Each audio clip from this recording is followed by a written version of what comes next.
বিপর্যস্ত নেপালের পরিস্থিতি আপনাদের দেখাচ্ছি। একাধিক এলাকা ভেসে গিয়েছে, এখনো পর্যন্ত 177 জনের মৃত্যু, হাজারের বেশি মানুষ কোনো খোঁজ নেই।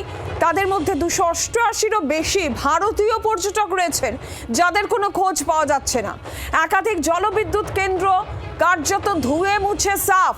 19টি ব্রিজ, 40 কিলোমিটার রাস্তা একেবারে নিশ্চিহ্ন। একের পর এক জনপদ গিলে খেয়েছে ভয়ঙ্কর ভোটেকোশি নদীর স্রোত। নদীর ধারে দেহ পড়ে রয়েছে আর স্বজনহারাদের কান্নার রোল চারিদিকে।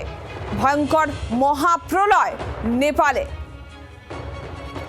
রাজীব চক্রবর্তী প্রতিনিধি আমাদের সঙ্গে রয়েছেন। রাজীব, যে ভয়ঙ্কর ছবি একের পর এক আমরা দেখতে পাচ্ছি, খুব স্বাভাবিকভাবেই উদ্বেগ বাড়ছে, সময় এগোচ্ছে, মৃতের সংখ্যা বাড়তে পারার আশঙ্কা, সব মিলে তোমার কাছে এই মুহূর্তের আপডেট কি রাজীব?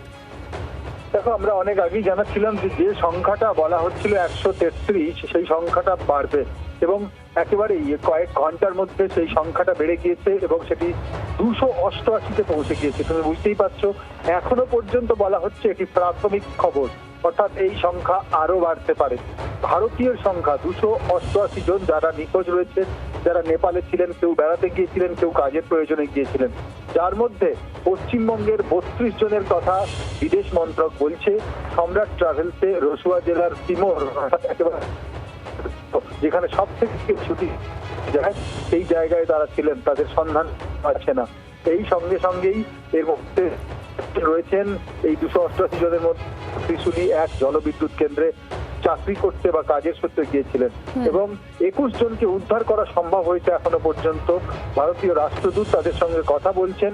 তোমাকে জানিয়ে রাখি যে এছাড়াও পশ্চিমবঙ্গ ছাড়াও, তামিলনাড়ু ছাড়াও মহারাষ্ট্র এবং কেরলের বড় সংখ্যক পর্যটক তারা কিন্তু গিয়েছিলেন এবং যে 21 জনকে উদ্ধার করা হয়েছে তামিলনাড়ুর বাসিন্দা, তাদের দ্রুত দেশে ফেরানোর প্রক্রিয়াও চলছে এবং কৈলাস মানসরোবরের যাত্রী প্রায় 200 জন ভারতীয়, তারা চীনের দিকে আটকে রয়েছেন। বেজিং এ যে ভারতীয় দূতাবাস রয়েছে তাদের সঙ্গে যোগাযোগ করার চেষ্টা করা হচ্ছে। অর্থাৎ শুধুমাত্র নেপালে নয়, চীনেও বহু মানুষ তারা আটকে রয়েছেন এই ঘটনার জেরে এবং এই যে ভয়াবহ যে হরপা বান যাকে বলা হচ্ছে, সেই ঘটনার জেরে বিপুল সংখ্যক মানুষের মৃত্যু হয়েছে, ব্যাপক ক্ষতি হয়েছে এবং সেই সংখ্যায় ভারতীয়দের সংখ্যা কিন্তু অনেক বেশি। 288 জন প্রাথমিকভাবে বলা হচ্ছে। এই সংখ্যাটা তোমাকে জানিয়ে রাখি আরো বাড়তে পারে। বিদেশ মন্ত্রক জানাচ্ছে যে নেপাল সরকারের সঙ্গে প্রতিনিয়ত যোগাযোগ রয়েছে এবং এই উদ্ধার কার্যে ভারতীয় সেনা তারা কাজে লাগতে পারে, তারা প্রস্তুত রয়েছে। নেপালের তরফ থেকে তাদের জানানো হলেই ভারতীয় সেনাও কিন্তু উদ্ধার কার্যে হাত লাগাতে পারে।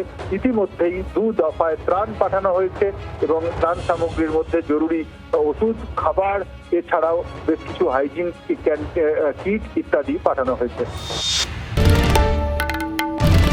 বাংলার আওয়াজ, বাঙালির আবেগ, জি 24 ঘন্টা।